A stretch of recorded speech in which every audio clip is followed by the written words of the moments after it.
Hello dear students, तो ये JEE advance का प्रॉब्लम है प्रोबेबिलिटी का। 100 identical coins each with probability P of showing head are tossed once if 0 less than P less than 1 and the probability of head showing on 50 coins equals that of head showing on 51 coin. The value of P is, वो बोलता है कि उसके पास 100 coins हैं, ठीक है ना। 100 coin को टॉस करते हैं, आइडेंटिकल कॉइन है, तो उसने बोला है कि 50 कॉइन में हेड आना है, इस बात की प्रोबेबिलिटी, और 51 कॉइन्स में हेड आना है, इस बात की प्रोबेबिलिटी। अगर दोनों बराबर है तो पी की वैल्यू होनी कितनी चाहिए। हमारे पास कितने टोटल कॉइन थे? 100 कॉइन्स थे, 100 कॉइन्स। क्लियर?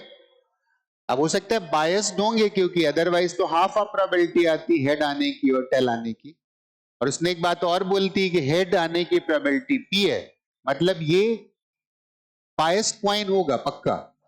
अब हमें क्या पता करना है कि प्रोबेबिलिटी कि हमने 100 कॉइन टॉस किए और उसमें 50 हेड्स आ जाए।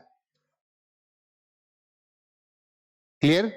और प्रोबेबिलिटी कि हमने 100 कॉइन टॉस किए और उसमें 51 हेड्स आ जाएं, और बोलता है ये दोनों वैल्यूज कैसी आ रही, सेम आ रही। क्लियर? इसका मतलब दोनों प्रोबेबिलिटीज निकाल लेते हैं और दोनों को इक्वेट कर देते हैं, हमें हमारा आंसर मिल जाएगा। ठीक है ना। हमने 100 कॉइन टॉस करे, ये उनके आउटकम्स थे, right. These are total 100 outcomes.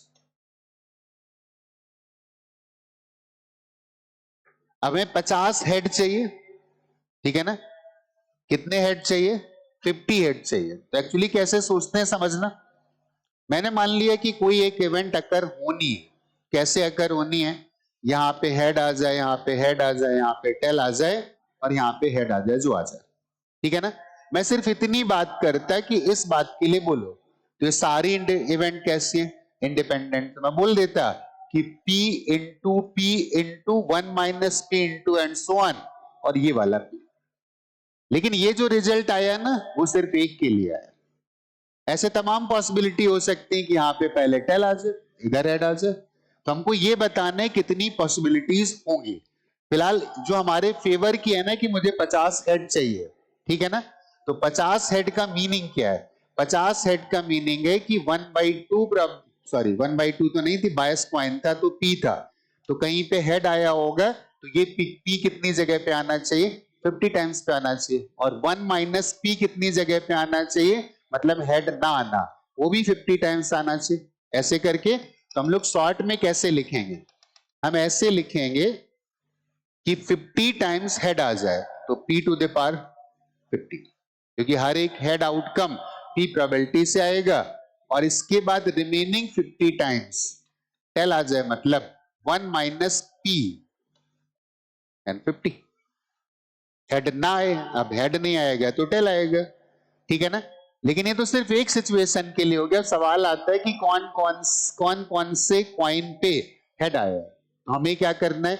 हमारे पास कॉइन कितने? हमारे पास 100 कॉइन थे, और 100 कॉइन में से हमने 50 कॉइन सेलेक्ट कर लिए, और उन सब में क्या कर दिया? हेड हेड हेड डाल दिया, और उसकी वैल्यू हम पहले लिख चुके होंगे, ठीक है ना। ऐसा क्यों लिखते हैं वो बताने की कोशिश कर रहा हूं। एक इवेंट के लिए ये लिखा था, अब ये बताना है कि ऐसी कितनी कितनी पॉसिबिलिटीज होंगी, तो ऐसी इतनी पॉसिबिलिटीज हो सकती है, ठीक है ना। अब यही बात हम बोलते हैं राइट साइड के लिए, क्या? 51 हेड चाहिए, तो 51 जगहों पे हेड आएगा, 49 जगहों पे टेल आएगा। तो मैं 51 जगहों पे तो मैं P लिखूंगा, हेड के अकरेंस की प्रोबेबिलिटी P है, और रिमेनिंग 49 जगहों पे मैं लिखूंगा कि वहां पे हेड नहीं आया है, दैट इज 1 माइनस P।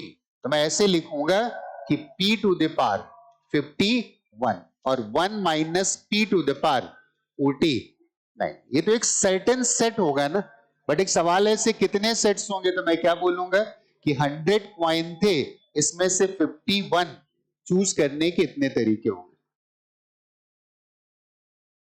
बात समझ में आ गई?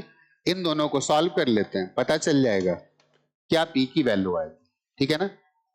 तो कैसे सॉल्व करते हैं, एक तो p टू द पावर 50 और p टू द पावर 51, तो यहाँ पे तो एक p बचने वाला है, और ये 1 minus p to the power 50 और ये 1 minus p to the power 49, तो यहाँ पर एक 1 माइनस p बचने वाला है, ठीक है ना। अब जब इसको सॉल्व करेंगे ना तो 100c50, और 100c50 का मतलब है 100 factorial divided by 50 factorial divided by 50 factorial, और इसका मतलब है 100 factorial divided by 51 factorial and divided by 49 factorial. Clear हो गया। 100 फैक्टोरियल कैंसिल हो गए, और 50 फैक्टोरियल से 51 फैक्टोरियल कैंसिल होगा, तो यहां पे आएगा 51, और 49 फैक्टोरियल से 50 कैंसिल होगा, तो यहां पर आएगा 50, ठीक है ना।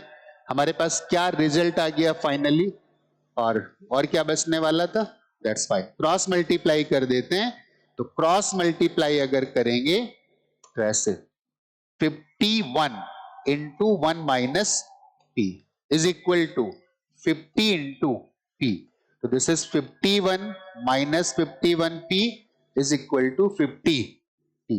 इसको राइट में ले जाएंगे, this will be 101p and that is equal to 51, तो p is equal to 51 divided by 101, 51 divided by 101, इसका मतलब ये डी पार्ट करेक्ट होगा। अब इसलिए हाफ नहीं आ रही है, राइट, ये हाफ से ज्यादा आ रही है, कम आने वाली, चेक कर सकते हो 51 डिवाइडेड बाई 101।